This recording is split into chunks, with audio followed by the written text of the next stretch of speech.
Okay. Setup change we made there. Brought that foot in, tick. Made that a lot narrower, tick, yeah?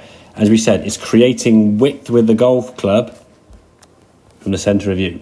Not trying to create width with the golf club from this ball by just swaying and leaning so far off the golf ball and getting from here and just off the screen far back here, okay? Because when you try to get a wider swing, yeah, that is basically your back. So now I would say that club shaft is sort of towards 5 past 12-ish, almost vertical, yeah? When you were swinging here. Now, I didn't say increase your length of back, so I didn't say swing it longer, but because you were more relaxed, your club now is probably getting somewhere on the way back towards 1 o'clock. Oh, right, yeah. So you are making a bigger backswing. Your hands are slightly higher, and the club now is more there, whereas this one, we're more there. So that's going to create more power. I've not said for any one part of this lesson, swing back further down, yeah? I just said, set yourself better. You're not as stretched and sort of reaching out for the ball. You're in a more efficient position, yeah? So we can actually make a bigger backswing. Your 100%, should we say now, because of the better setup, has just got a little bit dialed up a little bit more. Now, if you start thinking about swinging a bit longer, we might be able to get a bit more length in that backswing. So in time, the arm could get maybe up here, and the club could get somewhere there, possibly.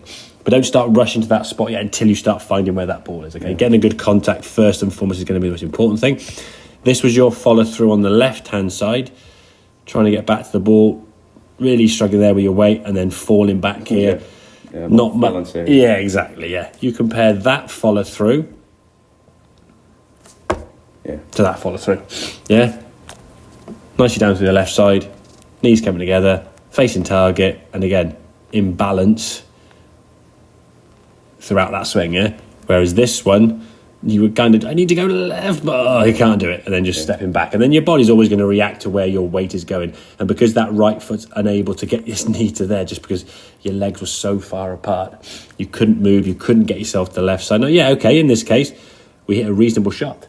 But that was you right on the edge of where you could have been. Had that stance being maybe a smidgen wider, or at setup, there'd been a bit more tension here because on that golf course we get that, and then the arms get a bit tight and the shoulders get a bit tight and we can't move as efficiently, and then we sway off the ball a bit more. You don't have to move maybe another millimetre or two in that direction, and that club's coming up too early and we top it. And that gives us that kind of low running shot on the ground.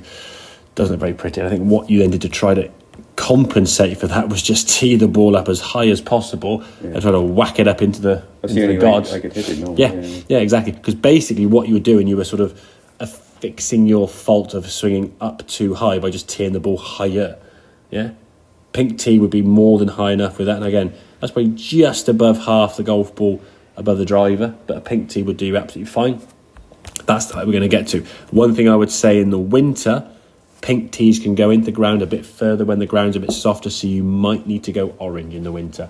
Because when you put those castle tees in, the ground's just softer, yes? The ground can just, when you put the tee down, you're not putting so, you are pushing down a little bit. So in the summertime, it goes on a hard surface, it stays on its little castle. You've got the 2 inches, okay? In the winter, it might just sink down a little bit. So you might want to go orange, but you can sort of play about that with that as you play through the summer and winter and just sort of feel like where that tee height wants to be. But we don't want to make it so high that it's just unplayable, because you've got to do such a compensation to a golf ball. And if you did hit a good swing, you'd almost hit the tee peg and the ball just falls down on the floor.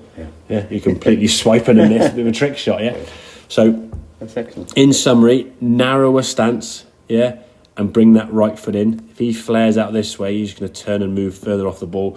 You just couldn't get back to the golf ball. You were so stuck back on your right side. When you finished the swing, you tried your best to go to your left foot.